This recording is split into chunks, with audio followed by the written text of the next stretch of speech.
우리 옆 사람과 함께 서로 축복하면서 이렇게 말합시다.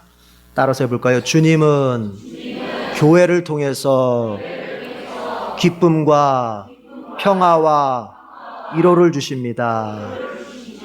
아멘. 오늘 설교 제목이 주님은 교회를 통해서 기쁨, 평화, 위로를 주신다라는 제목입니다. 예수님이 그러셨죠. 천국에 들어갈 수 있는 자격, 그것을 논하시면서 어린아이와 같아야 된다. 어린아이와 같지 않으면은 하나님의 나라에 들어갈 수도 없고 하나님의 나라를 볼 수도 없다 그랬습니다. 그 어린아이와 같다는 거, 이게 도대체 어떤 의미냐, 이거에 대해서는 학자들만의 해석이 다 다양하죠. 그런데 저는 오늘 이제 뒤에서 말하려고 하는 관점에서 이 어린아이 같다고 하는 것을 설명해 보려고 합니다. 제가 우리 교회 아이와 함께 있었던 경험 하나를 얘기한다면, 아주 어린아이, 이제 4살 정도? 5살 정도 된 것 같아요. 제가 이름은 얘기 안 합니다. 언젠가 그 아이에게 우리 교회 아이에게 제가 이제 짓궂은 질문을 한번 던져봤습니다. 그건 짓궂은 질문이면서 동시에 일생에서 가장 어려운 질문이죠. 엄마가 더 좋냐? 아빠가 더 좋냐? 대답이 바로 나오질 않아요. 그거는 머릿속에서 생각하고 있다는 소리죠. 고민하고 있다는 소리죠. 그렇죠? 고민을 한참 하더니 이제 결단을 한 것 같아요. 딱 대답을 합니다. 셋이 다 좋아요. 그래요? 그게 대답이에요. 그 대답을 듣고 보니까 이 녀석이 대답을 한 게 아니라 나한테 생각해 보라고, 해석해 보라고 무슨 과제를 준 것 같아. 그래서 이제 해석을 해봅니다. 핵심은 이거죠. 뭐예요? 나와 아빠와 엄마는 이렇게 떨어뜨려서 생각할 수 없다. 이런 얘기죠. 우리 셋은, 우리 세 가족인데, 3명의 가족인데, 아빠와 엄마와 나는 결코 떨어뜨려 놓고 생각할 수 없다. 특별히 엄마와 아빠를 분리해서 생각할 수 없다. 엄마와 아빠를 분리해서 좋아할 수 없다. 아빠만 좋아한다든지 엄마만 좋아한다든지 그렇게 될 수 없다. 아빠를 좋아하고 엄마를 좋아하고, 아빠를 좋아하기 때문에 그의 아내인 엄마도 좋아한다. 이런 어린애가 아주 깊이 있는 생각을 해서 대답을 한 것 같다라는 생각을 저 스스로 해석을 해봅니다. 여러분, 그게 바로 어린아이의 순수한 마음이에요. 그게 어린아이의 진실한 마음이에요. 그게. 이런 마음이 천국 갈 수 있는 마음이에요. 왜 그런 줄 아세요? 여러분, 이게 무슨 얘기냐면, 하나님의 자녀는 결코 결코 아버지 역할을 하시는 하나님과 어머니 역할을 하는 교회를 분리해서 생각할 수 없어요. 하나님을 아버지로 섬기는 신자는 반드시 어머니 역할하는 교회를 섬기고 사랑하고 존중하게 돼 있어요. 여러분, 성도가 하나님 아버지를 사랑합니까? 그러면은 교회를 사랑하게 돼 있어요. 하나님의 권위를, 영적 권위를, 인생의 권위를 인정합니까? 그러면 그 어머니 역할하는 교회의 권위를 인정하게 돼 있어요. 하나님을 존중합니까? 그러면 교회를 존중하게 돼 있어. 아낌없이 하나님께 바치고 싶습니까? 그러면 교회에다 바치게 돼 있는 거예요. 그게 떨어뜨려 생각할 수 없어요. 그래서 이게 바로 어린아이 같은 신앙이에요. 성령에 의해서 사로잡히고, 그리고 성경 진리 속에 제대로 서 있는 신앙은 어린아이 같은 신앙인데, 어떤 어린아이 같은 신앙? 하나님 아버지와 교회를 결코 분리해서 생각할 수 없고 결코 분리해서 사랑할 수 없는. 만약에 누군가가 하나님을 믿는다고 하면서, 하나님을 사랑한다고 하면서 이렇게 말하면 안 됩니다. 나는 하나님을 사랑하지만 교회는 밉다. 나는 예수님은 좋은데 교회 다니는 사람들은 싫다. 나는 예수님하고는 가까이 지내고 싶은데 나 그 교회 사람들하고는 가까이 지내고 싶지 않다. 이거는 있을 수가 없는 거예요. 그건 아빠와 엄마를 따로 놓고 생각하는 거예요. 그것은 결코 어린아이 같은 신앙이 아니에요. 하나님을 사랑하지만 나는 교회는 밉다. 이렇게 말하는 사람이 있다면 내가 신자가 아니라고까지는 말 안 하겠습니다.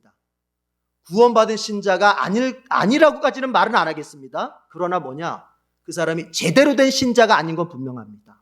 왜요? 제대로 된 신자라면은 성경 속에서 하나님을 알고 성령에 사로잡힌 성령 충만한 신자라면 하나님을 아버지로 사랑한다면 교회를 어머니로 사랑하게 돼 있는 거예요. 그 아이처럼. 셋이 다 좋아요. 나와 아빠와 엄마를 분리해서 생각할 수 없어요. 그 아이처럼. 여러분, 교회에 대한 여러분의 마음은 어떻습니까? 교회를, 내 신앙을 양육하는 어머니와 같은 존재로 여깁니까? 그 어머니가 때로는 따뜻한 위로로 나를 양육합니다. 때로는 엄격한 훈계로 나를 위로합니다. 때로는 회초리를 들어 아프게 해서라도 교회는 나를 양육합니다. 여러분, 그 어머니를 여기고 있습니까?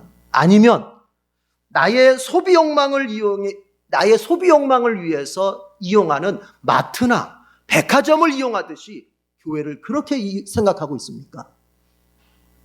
여러분의 마음이 어때요? 교회는 성도의 어머니입니다.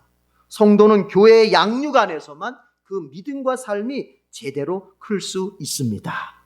믿으십니까? 믿으십니까? 그런데 주님은 이 교회를 통해서 성도에게 은혜를 베푸시는데 오늘 본문 속에서는 세 단어로 그 은혜가 요약되어 있습니다. 세 단어로. 자, 오늘 본문을 볼 것 같으면 예루살렘이 나옵니다. 예루살렘. 성경 신학자들에 따르면은 이 예루살렘은 바로 교회를 상징한다고 봅니다. 그러니까 예루살렘은 구약의 교회라고 볼 수 있는 거예요. 자, 10절에서 이렇게 말하죠. 선민 이스라엘을 가리켜서 예루살렘을 사랑하는 사람들, 예루살렘과 함께 기뻐하는 사람들, 이렇게 말합니다. 그런가 하면 한편으로는 예루살렘을 생각하며 슬퍼하던 사람들, 이렇게 말합니다. 자, 10절 다 같이 읽어볼게요. 시작. 예루살렘을 사랑하는 사람들아, 그 성읍과 함께 기뻐하고 즐거워하여라. 예루살렘을 생각하며 슬퍼하던 사람들아, 너희는 모두 그 성읍과 함께 크게 기뻐하여라. 예루살렘, 교회라 그랬어요. 그러면 이 얘기 10절을 우리가 자연스럽게 해석해 볼 수 있습니다. 교회를 사랑하는 사람들, 또 교회를 생각하면서 슬퍼하는 사람들, 이게 바로 예수 믿는 신자예요. 교회 때문에 기뻐하고 교회 때문에 슬퍼해. 교회가 부흥하고 교회가 잘되고 교회를 통해서 은혜를 받고 교회를 통해서 내가 위로를 받고 교회를 통해서 양육을 받고 교회를 통해서 하나님을 만나고 교회를 통해서 하나님의 음성을 듣고 기쁩니다. 때로 그 교회가 어려움을 겪습니다. 그 교회가 난처한 일을 만났습니다. 그 교회가 때로는 아프기도 합니다. 그러면 그 교회를 생각하면서 내 마음이 슬퍼요. 이게 신자예요. 교회를 생각하면서 기쁘기도 하고 교회를 생각하면서 슬프기도 하고 이게 신자예요. 이 마음이 있어야 신자예요. 교회는 어려움을 겪고 있고 교회는 정말 힘들고 교회는 너무나도 아파하는데 그저 내 집 잘 되고 내 자식 잘 되고 내 인생 잘 되면 그것 때문에 기뻐한다면 그 사람은 내가 신자가 아니라고까지 말 안 하겠어요. 성숙한 신자는 아닌 거예요. 하나님의 자녀의 관심은 어디에 가 있습니까? 교회에 가 있는 거예요. 오늘 아까 우리 집사님 기도하실 때 교회를 반하는 이런 분위기, 사회가 교회를 반하고 교회에 대항하고 교회에 도전합니다. 물론 교회가 때로 실수해서 그것에 대해서 비판하는 것은 겸손하게 받겠습니다. 그러나 그것이 아니라 교회를 어찌하든지 이걸 부정적으로 만들어서 자기가 가지고 있는 기독교에 대한 어떤 반감을 위해서 교회를 비판하고 가짜뉴스를 통해서 비판하고 교회를 폄하시켜서 이렇게 하는 사회 분위기를 보면서 마음 아프다. 정말 이러면 안 되는데. 여러분, 이렇게 느껴야 그게 신자예요. 세상이 교회를 향해 손가락질할 때 나도 교회를 향해 세상이 교회 목사를 향해 손가락질할 때 나도 같이 비판을 하면 손가락질할, 이거는 신자가 할 일이 아닌 겁니다. 여러분의 가정을 향해서 누군가 손가락질할 때, 여러분의 자녀 보고 이 못된 놈 나쁜 놈 할 때 부모인 나도 맞아 이 나쁜 놈이야 죽일 놈이야 이렇게 합니까? 아니요. 세상은 내 자녀에 대해서 내 부모에 대해서 그렇게 말하더라도 나는 아비는 어떻습니까? 그래도 내 자식이야. 그래도 내 자식을 내가 어떻게 해서든지 감싸고 방어하면서 제대로 세워가려고 애쓰게 되는 게 부모의 마음이고, 세상은 내 부모를 향해서 나쁜 사람이라고 손가락질하고 욕할 때 자식인 나는 내 부모에 대해서 어떻습니까? 그렇지 않잖아요. 그리스도인이 교회를 향해서 정당한 비판을 가장해서 교회를 향해서 그렇게 막 난도질을 해내는 것은 바람직하지 않아요. 얼마 전에 제가 뉴스를 보니까 무슨 평화나무 평화나무 이름이 평화나무예요. 그러면서 나온 걸 보니까 그래요.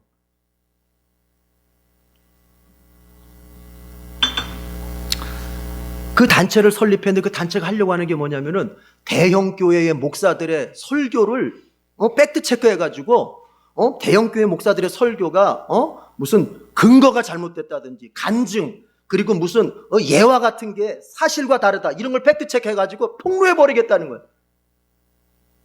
거기에 모여가지고 예배를 드리고 그걸 가지고 무슨 하나님 이 땅의 기독교를 어떻게 여러분 하나님이 그걸 기뻐하시겠습니까?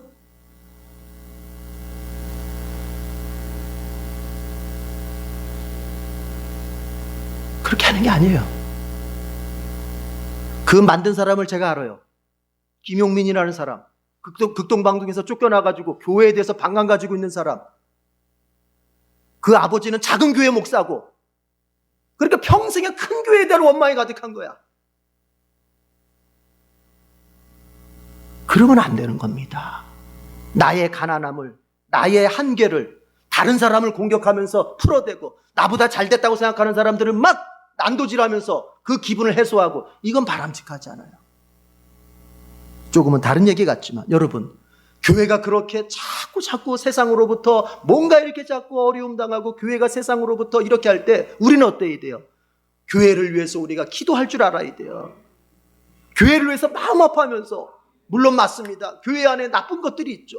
소위 말하는 교회 안에서 좀 없었으면 하는 도덕적으로 윤리적으로 부족한 것들이 있죠. 왜 없습니까? 여러분 가정에는 없습니까? 그렇지만 그거 어떻게 해결합니까? 사랑으로 하잖아요. 감싸주면서 덮어주면서 하잖아요. 교회는 핵심은 이겁니다. 여러분 성도는 교회로 인해서 기뻐하기도 하고 교회로 인해서 슬퍼하기도 하는 거예요. 그래서 그 마음이 온통 어디에 가 있어요? 교회에 가 있어요. 교회에. 그 중심이 교회가 있어요. 이 세상과 여러분이 관계되는 많은 집단들, 많은 어떤 조직체들이 있을 겁니다. 공동체들이 있을 겁니다. 그때에 여러분의 중심에 여러분의 기준이 되는 그 공동체는 뭐가 돼야 되느냐? 교회가 될 수 있어요. 교회가. 그게 신자예요. 교회가 우선이 되고 교회가 중심이 될 수 있어요. 오늘 여기 성경에 말하지 않습니까?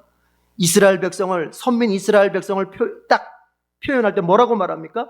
예루살렘을 사랑하는 사람들, 예루살렘을 생각하며 슬퍼하는 사람들. 이게 이스라엘, 하나님의 백성이요. 신약으로 와서 예수 그리스도 안에 성도들은 바로 어떤 사람입니까? 교회를 사랑하는 사람들이요. 교회 때문에 기뻐하고 교회 때문에 슬퍼하는 사람들. 우리가 그런 사람들인 줄로 믿습니다. 자, 그런데 이 주님께서 앞에서도 얘기했듯이 이 교회를 통해서 성도에게 은혜를 베푸시는데 오늘 보니까 세 가지로 말씀해 주고 있어요. 기쁨과 평화와 위로라는 것입니다. 따라합시다. 주님은 교회를 통해서 기쁨을 주신다. 10절 하반절과 11절인데 11절에 보면 이렇게 되어 있습니다. 이는 너희로 하여금 위로를 주는 예루살렘의 품에서 젖을 빨아 배부르게 하고 또한 너희로 하여금 풍요한 젖을 빨아들여 기쁨을 누리게 하려 함이라. 중간 거 잘라내면은 예루살렘의 품에서 기쁨을 누리게 하려 함이라. 예루살렘, 교회의 품 안에서 성도들이 기쁨을 누리게 하는 것, 하나님이 여기에 뜻이 있다는 겁니다. 주님은 교회를 통해서 성도들에게 기쁨을 주십니다. 여러분, 하나님은요, 우리 자녀들이 기쁘게 살길 바라시는 거예요. 그래서 사도 바울을 통해서 또 말씀하시잖아요. 항상 어떠하라? 기뻐하라. 왜? 하나님의 뜻이 거기 있어요. 이 기쁨이라는 말, 이것을 요즘 현대인들이 쓰는 말로 바꾼다면 행복이라는 말과 동의어입니다. 같은 뜻입니다. 기쁨은 행복입니다.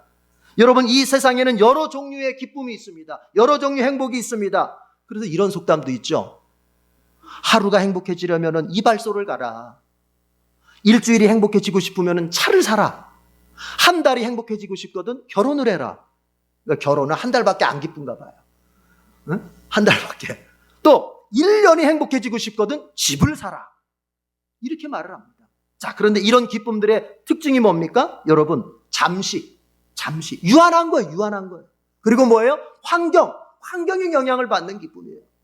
환경의 영향을 받아 헌 집보다는 새 집이 낫고, 그러면 헌 부인보다는 새 부인이 있을 때 기분이 그래서 바람을 피나 봐요. 환경의 영향을 받고 그리고 기쁘다 해도 하루, 일주일, 한 달, 1년 요겁니다. 잠시입니다. 하버드 경영대학원 월간 잡지인 하버드 비즈니스 리뷰라는 잡지에서 하버드 대학 심리학 교수인 데니얼 길버트의 인터뷰 내용을 실었습니다. 이 데니얼 길버트라는 사람은 하버드 심리학 교수인데 평생을 인간의 행복에 대해서 연구한 사람이에요. 어떻게 하면 행복할 수 있을까? 그런 심리학자인데 이런 얘기를 합니다. 뭐 여러 얘기가 있더군요. 보니까. 근데 이런 얘기를 저는 좀 주의해서 봤습니다. 사람의 행복감을 방해하는 게 있다는 거예요. 그러니까 사람의 행복감에 영향을 주는 것 중에 하나가 뭐냐면은 잡생각이라는 거예요. 잡생각. 사람이요, 안 그런 것 같아도요, 하루를 사는데요, 사용 시간의 절반 이상을 잡생각을 하면서 산대요, 사람이. 이게.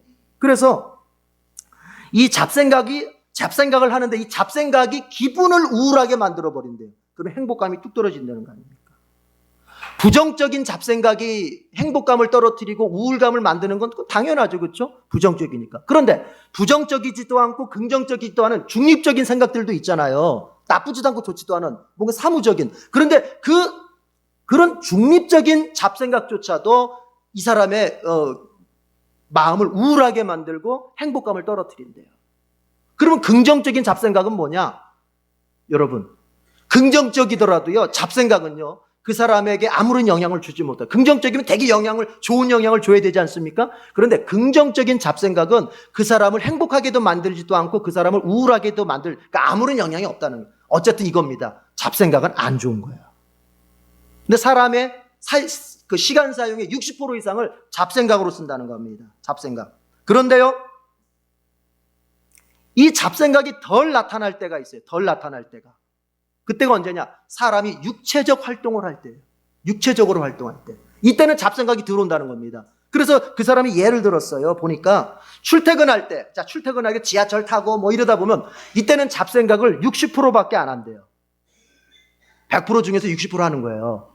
근데 이 사람이 예를 들어서 누군가를 만났어요. 그래서 커피 한잔 하면서 대화를 나눠요. 이러면 잡생각이 이때는요 30% 정도로 잡생각이 준대요. 왜냐면 앞에 늘 얘기를 해야 되니까. 조금 죄송합니다. 설교단에서 이런 얘기해서 밤에 부부관계를 하잖아요. 그렇죠? 부부관계할 때 잡생각이 10%로 준대요. 그러니까 뭔가 육체적으로 활동할 때에 이 잡생각이 줄어든다는 거예요. 그래서 사람들이 뭘 하게 되느냐? 행복감을 갖게 자꾸 활동을 찾는다는 거예요. 활동을. 뭔가 활동을 해야 내 마음이 뭔가 행복해지는 것 같은 느낌이 자꾸 드는 거예요. 이게. 자, 근데 문제는 뭐예요? 활동을 할 때는 기분 좋아요. 잡생각이 일단 덜 하니까, 이거에 집중하니까, 내가 뭔가를 하고 있으니까, 보람도 느껴지고 의미도 있으니까. 자, 근데 문제는 뭐예요? 이 활동이 맞춰지면서 다시 아무것도 안 하고 가만히 있으면 우울감이 다시 찾아온다는 거예요. 다시 돌아간다는 거예요. 그래서 사람들은 활동하다가 멈췄을 때 우울감이 오면 다시 또 뭔가 내가 할 거 없나? 뭔가 집중할 거 없나? 이렇게 막 또 찾아 헤맨다는 거 아닙니까? 그런 얘기를 하는 거예요. 이 사람이. 그럼 왜 이렇게 되느냐? 왜 이렇게 되느냐? 사람들이 가만히 앉아서 자기의 마음의 생각을 읽고 그 마음의 생각을 조절하는 훈련이 전혀 안 됐기 때문이라는 거예요. 그저 활동을 통해서만 뭔가 행복감을 느끼는 그것으로 단련되어 있기 때문에 가만히 앉아서 자기의 마음의 생각, 즉 말하자면 제가 볼 땐 그래요. 그분이 그렇게 표현한 건 아니지만 내면을 들여다보고 내면과 관계되고 이런 것들을 할 줄을 모르는 거예요, 사람들이. 그러니까 자꾸 뭐만 찾아요? 활동하는 활동. 그래서 그 길버트가 이런 얘기를 합니다. 이런 조언을 해요. 행복감을 높이고 싶다면 우리의 마음이 하는 생각에 몸이 하는 활동만큼 관심을 보여줘야 된다. 그러니까 내 마음은 생각이라는 걸 하잖아요. 그러면 내 몸이 활동하는 것에 내가 관심을, 내가 어떤 행동을 하고 어떤 좋은 막 활동들을 하는 이것에 관심을 주는 것 못지않게 내 마음이 하는 생각에도 자꾸 관심을 기울여주는 연습을 해야 된다는 거예요. 진짜 행복해지고 싶으면. 자, 딱 이렇게 얘기할게요, 여러분. 외적인 것보다 내적인 것에 좀 더 관심을 가지세요. 지금 설교 듣고 있잖아요. 이건 지금 내적인 시간이거든요. 근데 내적인 훈련이 안 된 사람은 이 시간이 굉장히 졸립습니다. 굿바. 이렇게 됩니다. 왜요? 내적인 생각, 내적인 것을 하는 훈련이 안 돼 있기 때문에 그래요. 그럼 그런 사람들은 뭐냐? 어디 여행 가고 먹으러 가고 막 오락거리 생기면 이건 완전 좋아가지고 막 날뜁니다. 미쳐버립니다. 우리 이삭이처럼. 그러나 뭐 좀 하자 그러면 아우 싫어, 나는 세상에서 이게 제일 싫어 막 이러면서 내적이고 고요한 거 하자 그러면은 에이 이렇게 돼버립니다. 나가서 뭐 비행기 날리면서 놀자. 그거 나가서 막 들어와서 이제 책 좀 보자 그러면 아우 나는 이 세상에서 책 읽는 게 제일 싫어 막 이래. 그게 어른들도 마찬가지예요. 그래서 교회들이 이게 신앙에다 적용해봐. 여러분 신앙에다 이걸 적용해 볼 수 있어요. 여러분이 인간의 심리적 존재이기 때문에 가만히 이걸 생각해 보세요. 자, 신앙생활 이렇게 하는 사람들이 있어요. 신앙생활도 뭔가 봉사하고 전도하고 막 뭔가 활동을 해야 내가 예수 믿는 것 같고 내가 기분이 막 나 진짜 믿음 좋은 것 같아. 그러나 그 모든 활동을 딱 내려놓고 정적으로 하나님만 생각하고 하나님께 고요히 차분히 나아가는 것은 전혀 못하는 사람들이 많아요. 그러니까 그런 사람들은 뭐예요? 신앙생활은 뭐예요? 활동의 활동 그냥. 그래서 여러분 저도 목사지만 목사들이 그 교인들의 심리를 알기 때문에 이제 뭘 합니까? 자꾸 교회들이 이벤트를 하는 거예요. 이벤트를. 자꾸 행사를 하는 거예요. 행사. 그럼 교회가 1년 12달 막 행사가 막 돌아가면 뭔가 교인들이 막 움직이는 것 같거든요. 뭐 교회가 왁자왁자하고 뭐 사람도 들어왔다 나갔다 뭔가 막 하는 것 같거든. 그러면 여러분 어때요? 이 마음이 내가 정말 신앙생활 하는 것 같고 뭐 좋은 것 같아. 그런데 문제는 뭡니까? 모든 행사가 마쳐지고 집으로 돌아가 그 밤을 내가 주님과 1대1로 딱 섰을 때 과연 하나님이 내 안에 계시고 하나님이 나를 사랑하시고 하나님이 어떤 경우를 쓰든지 나를 붙잡고 계심을 느끼냔 말이에요. 그걸 못 느끼니까 제가 예를 들어보죠. 어떠한 CCM 가수가 그냥 찬양 사역자입니다. 찬양 사역자. 그 화려한 무대에서 그렇게 은혜스러운 멘트하고 은혜스러운 찬양하고 저녁에 집에 들어가서는 포르노에 빠져가지고 그렇게 할 때 그 아내가 너무 찔려가지고 내 남편 너무 이중적이다 찔려가지고 그냥 폭로해버렸잖아요. 활동할 때는 내가 하나님 사람인 것 같고 활동할 때는 막 은혜스럽게 막 다른 사람들 울고 웃기고 그 은혜가 있는 것처럼 만들지만 정작 나 자신은 아무도 없는 곳에서 하나님과 독대할 때 내 내면을 들여다볼 때 나는 어떻게 살고 있어? 나의 영성은 지금 뭐야? 그 아내가 보다 못해. 이거 가짜다. 폭로해버렸잖아요. 그러니까 미국으로 도망가서. 이거 오래된 얘기입니다. 그러나 지금은 회개하고 다시 돌아와서 잘 하고 있다는 뉴스를 제가 봤습니다. 회개하고 돌아왔어. 여러분, 이겁니다. 이런 사람들에게는 모세의 말이 필요한 거예요. 모세의 말이. 홍해 앞에 섰을 때 이스라엘 백성들이 뭔가를 지금 우리가 해야 되는데 이 홍해라고 하는 문제를 해결하기 위해서 뭔가를 우리가 지금 해야 되는데 할 수 있는 건 없고 그러니까 어떻게 합니까? 그저 원망하고 막 날뛰고 있을 때 모세가 그랬죠. 너희들 좀 가만히 좀 있어봐. 가만히 좀 있어봐. 가만히 있어서 하나님이 하나님됨을 볼지어다.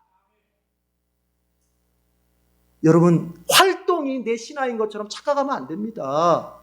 오히려 고요한 곳에서 내 신앙의 수준, 내 신앙의 진실과 거짓이 더 드러나는 법이에요. 주님은 그걸 그렇게 말씀하시는 거예요. 네가 내 제자로 나를 따라오려면은 자기 자신을 부인해라. 여러분 그게 뭘까요?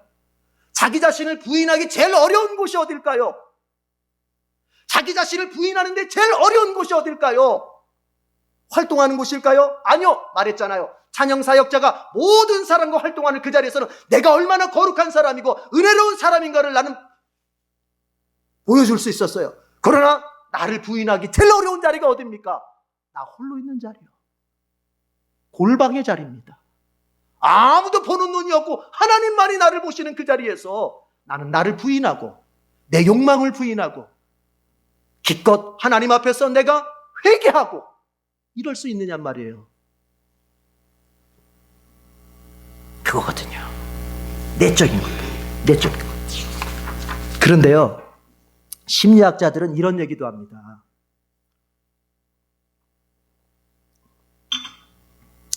사실 행복의 비결은 다이어트 비결과 같다. 저 글을 읽었을 때 이게 무슨 말인가 그랬어요. 했더니 저 뒤에 가서 말이 나오는 게 이해가 되더라고요. 뭐냐면요, 여러분 다이어트의 비결이 있어요, 없어요? 없어요. 제가 얼마 전에 어떤 목사님 만날 그분이 좀 이렇게 등치가 크세요. 그래서 저는 그분이 그런 줄 몰라서 얘기하다 보니까, 밥 먹으면서 얘기하다 보니까 자기가 이런 다이어트 저런 다 해봤다는 거예요. 뭐 삼겹살 다이어트, 요즘에는 간헐적 단식 그걸 하고 있다고 그러더. 이게 아주 효과가 좋아 그래요. 그 속으로 그래 그것도 좀 더 해봐야 알지 그랬죠 제가. 그러니까 다이어트에는 특별한 비결이 없다는 거예요. 어떤 한 가지를 자기가 꾸준하게 그냥 끝까지 해나가는 거지, 그렇죠? 예. 행복의 비결도 마찬가지라는 거예요. 우리는 행복의 비결이라고 하는 것이 뭔가 세상적으로 행복의 비결이 여러분에 없다는 거예요. 사실 없다는 거예요, 그거는. 그러나 여러분, 하나님의 말씀으로 돌아가면 행복의 비결이 있습니다. 제가 이렇게 말씀드릴게요. 여러분, 우리가 신약 성경이 헬라어로 쓰여졌는데 그리스 말로 쓰여졌어요. 지금 사용하지 않는 그 고대 그리스어입니다. 코이네라고 하는 그 헬라어로 쓰였는데 그 헬라어는 말에 뿌리가 있어요. 뿌리. 어근이라고 하는 게 있잖아요. 그렇죠? 그리고 어원이라는 게 있잖아요. 그래. 보면은 기쁨이라는 말이 헬라어로 카라 그럽니다. 카라. 그리고 은혜라고 하는 말, 우리 하나님께 은혜 받았을 때 은혜가 헬라어로 카리스라고 하는 거예요. 그리고 복이라는 말은 유카리스입니다. 기쁨은 카라요, 은혜는 카리스요, 복은 유카리스예요. 그런데 카라와 카리스와 유카리스의 말의 뿌리, 어원은 같아요.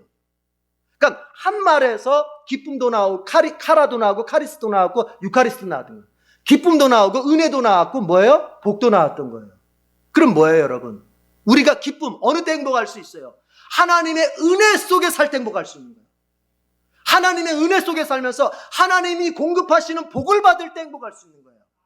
행복은 내가 만드는 게 아니에요. 행복은 내가 쟁취하는 게 아니에요. 여기다 빨간 띠 둘러쓰고 투쟁한다고 행복이 오는 게 아니에요. 행복은 하나님이 은혜 가운데서 내게 복으로 주셔야 오는 거예요. 그런데 이 얘기하려고 하는 겁니다. 여러분, 이 카리스, 유카리스를 한 번에 누릴 수 있는 게 뭔지 아세요? 바로 감사라고 하는 겁니다. 하나님께 감사하는 것. 하나님께 감사할 때 은혜가 깨달아집니다. 하나님께 감사할 때 내 안에 기쁨이 넘치고요. 하나님께 감사할 때 내가 참 복받은 존재구나. 이걸 알게 되는 거예요. 원망으로, 불평으로 자기 인생을 둘러싼 사람들은요, 은혜도 안 보여요. 하나님이 은혜를 안 주신 게 아니에요. 주셨지만 내 원망의 눈으로는 하나님의 은혜를 발견할 수가 없어요.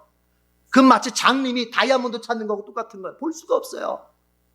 내 원망의 눈으로는 내 주변에 깔려있는 하나님의 복들을 볼 수가 없어요. 그러니까 당연히 은혜도 모르고 복도 모르니 뭐가 없어요? 기쁨이라는 건 없는 거예요. 행복이라는 건 없는 거예요. 여러분, 이제 여러분 생각을 좀 하나로 모으세요. 다른 거 다 잊어버려도 좋고 다른 거 다 못해도 좋아요. 여러분이 막 뜨겁게 막 전도 못하고 뜨겁게 뭐 못해도 좋아요. 그러나 여러분, 감사의 마음은 가지십시오. 감사의 마음. 지금의 내 삶에 대해서 하나님이 주신 은혜를 발견하고 이만큼 살게 하신 하나님의 복을 발견하면서 감사를 하세요. 감사. 그러면 여러분의 마음에 기쁨이 올라옵니다. 행복해지는 거예요. 하나 있는데 벌써 두 개 했구나. 두 개 했는데 벌써 시간이 됐어요. 이건 뒤에 거는 다음 주 이어서 해야 되겠네요. 자, 여러분이 행복해지기를 축복합니다. 우리 옆 사람과 같이 한번 그렇게 축복하십시다. 행복하기를 축복합니다. 자, 그런데 이제 어떻게 한다고요, 여러분? 예, 주님이 교회를 통해서 행복을 주시는데 감사하는 마음을 연습시키고 감사하는 마음을 훈련시켜서 행복을 느끼게 하는 거예요. 이제 작정하세요. 다른 거 하지 말고 작정하세요. 무조건 감사하겠다. 그런 여러분에게 기쁨이 넘칠 줄로 믿습니다. 기도하겠습니다. 하나님 아버지, 언제나 우리에게 은혜를 베푸시는 하나님을 우리가 발견할 수 있기를 원합니다. 언제나 우리와 성령으로 함께 하시며 우리의 걸음걸음 속에 주님의 은총을 부어주심을 발견할 수 있는 그런 우리의 영적인 눈이기를 원합니다. 하나님, 이 모든 것들을 주님은 교회를 통하여 성도에게 부어주시마 약속하셨습니다. 이런 교회를 소중히 여기고 이런 교회가 세상 가운데서 제대로 정말 서갈 수 있도록 역할을 하게 하시고, 또 교회가 비난을 받고 또 어떤 면에서 모함까지 받을 때 그 교회를 지키고 수호할 수 있는 그런 의협심의 그런 정의스러운 그런 마음도 우리에게 있게 해 주시옵소서. 그러나 주님, 교회가 세상 가운데서 낮은 자로서 정말 주님의 십자가의 정신으로 무장된 교회가 되어서 헐벗고 가난하고 힘없는 자들을 감싸 안으며 그들 편이 되어서 그들과 함께 하나님의 나라를 이루어가는 교회가 정말 더 잘 되어질 수 있도록, 우리가 그렇게 선도해 갈 수 있도록 주님, 우리에게 복을 주시옵소서. 하나님, 교회를 통하여 기쁨을 주시는 주님을 발견케 해 주시옵소서. 우리가 감사하는 마음을 가질 때 바로 그 기쁨 주시는 하나님을 발견할 수 있을 것임을 확신합니다. 이제 주부터 시작되는 우리의 인생 걸음걸음마다 주님, 감사를 각오하게 하시고 감사를 결심하게 하시고, 지금 처해져 있는 환경 속에서 원망과 불평을 싹 몰아내게 하시고 오직 감사하면서 정말 기쁨 주시는 하나님을 만날 수 있도록 은총을 내려 주시옵소서. 주님께 모든 영광을 올려드리고 또한 감사드리며 예수님의 이름으로 기도드립니다. 아멘.